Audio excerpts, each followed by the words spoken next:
Assalamualaikum dear students, hope you are hale and hearty.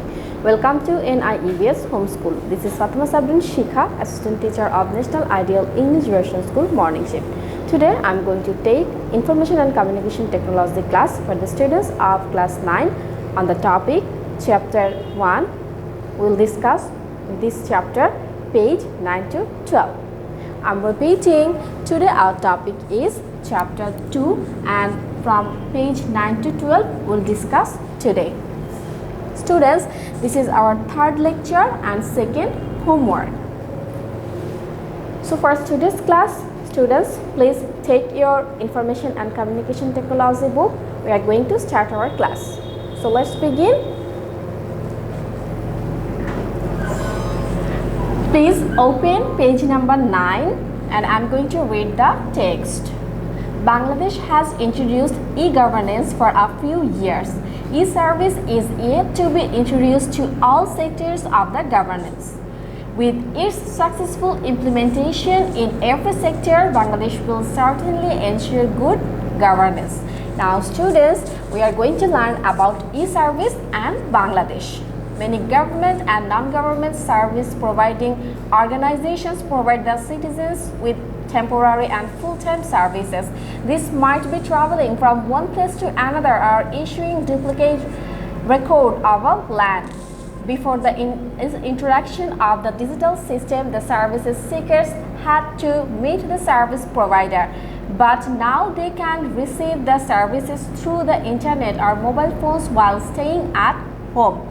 So it means now people can take service staying at home. No need to go to the perfect place for taking the service. For example, they can purchase tickets through the internet or mobile phone.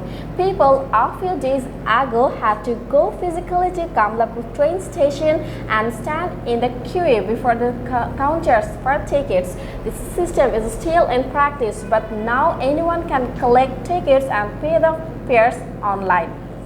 So from the earlier time, people used to stand in the queue for collecting tickets.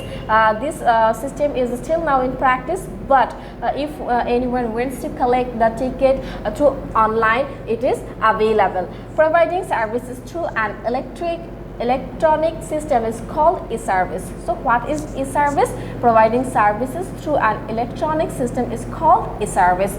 E-service ensures availability of services at low cost in the shortest possible time without much hassle. E-service has already been introduced to several ministries, departments and directorates of the government of Bangladesh. The digital edition of textbooks, e-settlement records, e-permit, e-ticket, telemedicine, e-train registration and income tax calculation, etc. are the examples of e-service. So for the example of e-service, we can show e-permit, e-ticket, telemedicine, e-train, etc. Now we are going to learn about e-permit.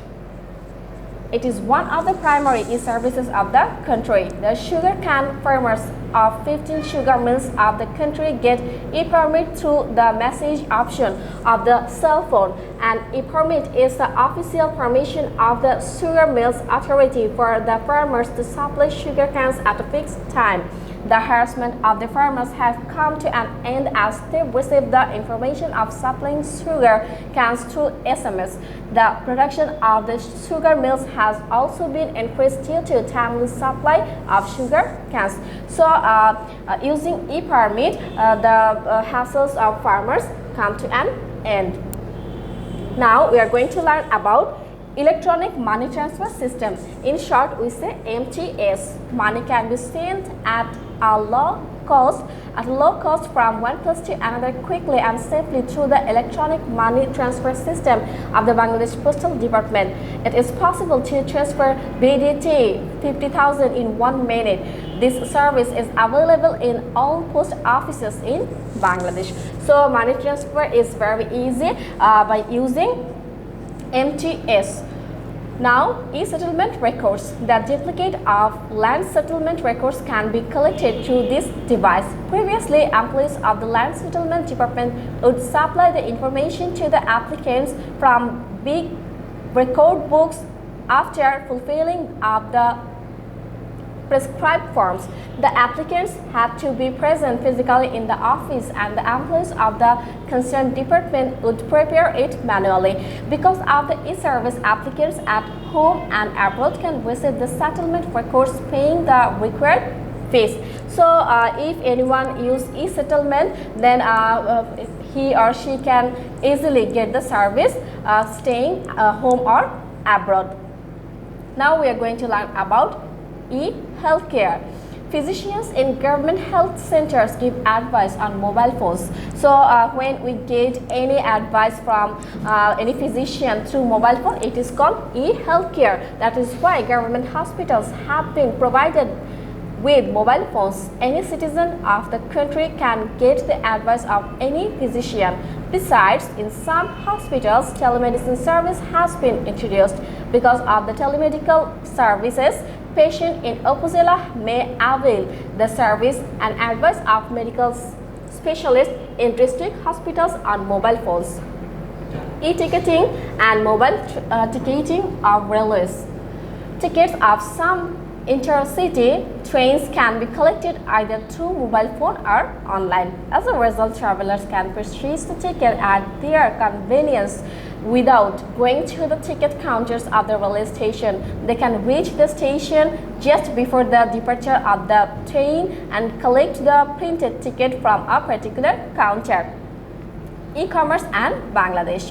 There is no substitute for trade and business for the progress and creation of jobs in a country. A change has been brought about in the business sector of Bangladesh for the electronic innovation of digital technology and the internet and exchanging process besides paper currency. Running a business through an electronic medium is known as e-commerce.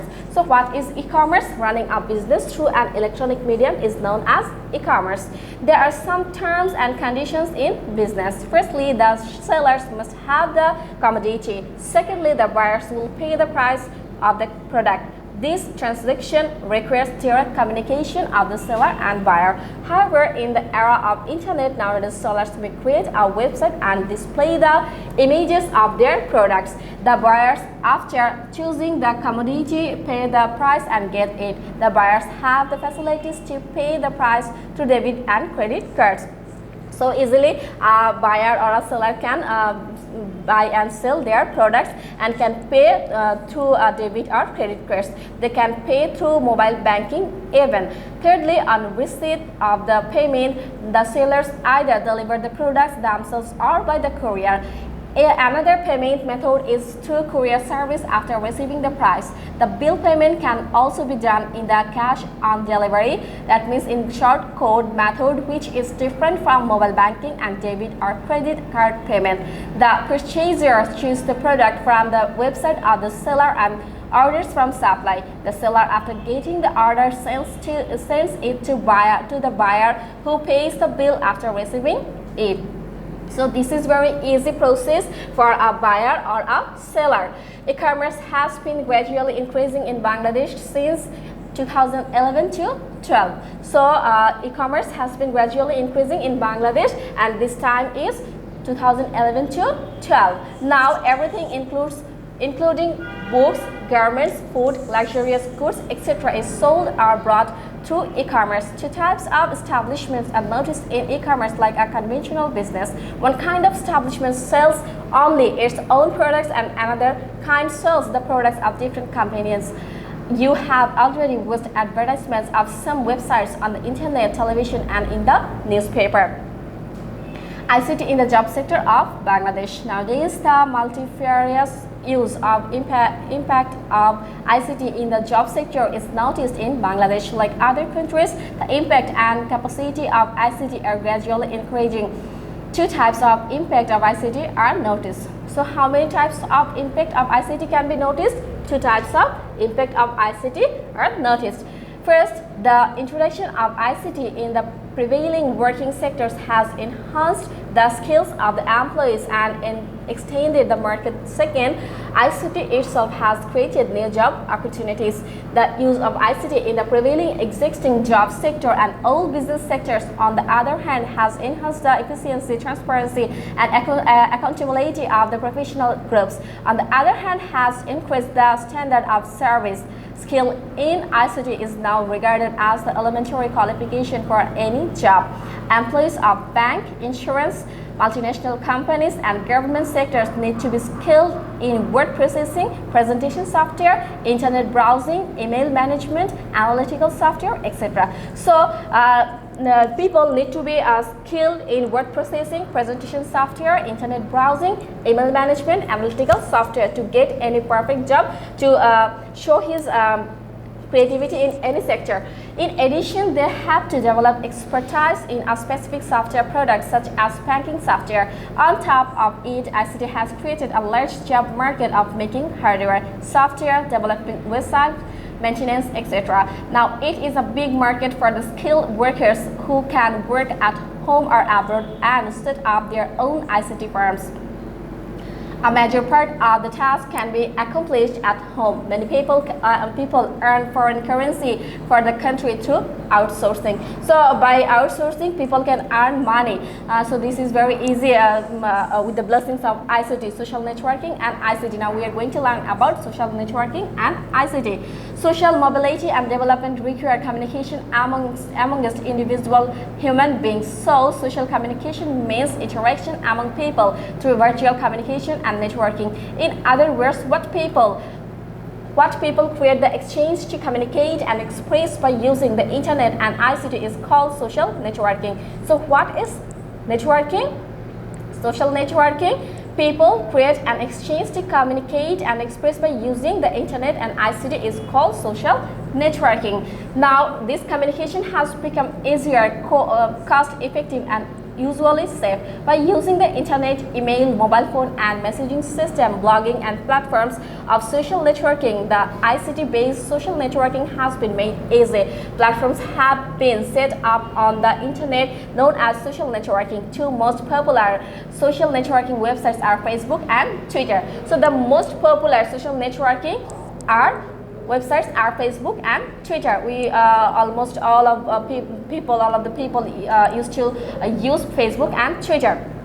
www.facebook.com. So now we are going to learn about Facebook. Facebook is a website of the social networking system. Mark Zuckerberg, along with some of his friends, launched this site. Anyone can be a member of Facebook without any subscription. The users can add friends, send messages, update their personal information, and give status and share information with others. Besides, audios and videos can be sent through it. Any organization can open its homepage on Facebook, and at the same time, like-minded people can form a Facebook group. According to www.statistica.com report of July to September 2018, the number of Facebook users in the world was 2.7 billion. So the number was 2.7 billion. Now we are going to learn about Twitter, www.twitter.com. Twitter is a social network too, but it has a basic difference with Facebook. The users have to express themselves and exchange opinions within 140 characters. That is why it can be called a website of microblogging. The message of 140 words is called the tweet. The tweets of tweeters are displayed on their profile page. The members of the Twitter can follow other members to read the tweets. Those who follow a member are called followers. So if a person is following another person in Twitter are called followers. Entertainment and ICT. With the development of ICT, a new era in the entertainment world has started. It has occurred in two ways. First, how people consume entertainment has fundamentally changed. Second, different media of entertainment have qualitatively changed. Let us see first how individual media consumption habit has transformed in response to the changes in ICT. And students, this is for today's class, and we'll learn about other chapters in our next class. Now I am giving your homework. Our homework topic is MCQ. You have to do 5 MCQ. Students, you have to do 5 MCQ from chapter 1 lesson. We're providing page 9 to 12, and our lecture number is 3 and our homework number is 2. So students, don't forget to write the lecture number and homework number at the top of the corner of your copy. Students, you have to do your homework and have to submit your homework copies on every Saturday, and you can get returned your copies on next Saturday. Guardians or anyone else can come to school and can submit your homework copies. That's all for today. Hope you have understood today's topic. Keep practicing at home and abide by your parents. Stay well and see you again. Till then, Allah Hafiz. Assalamu alaikum.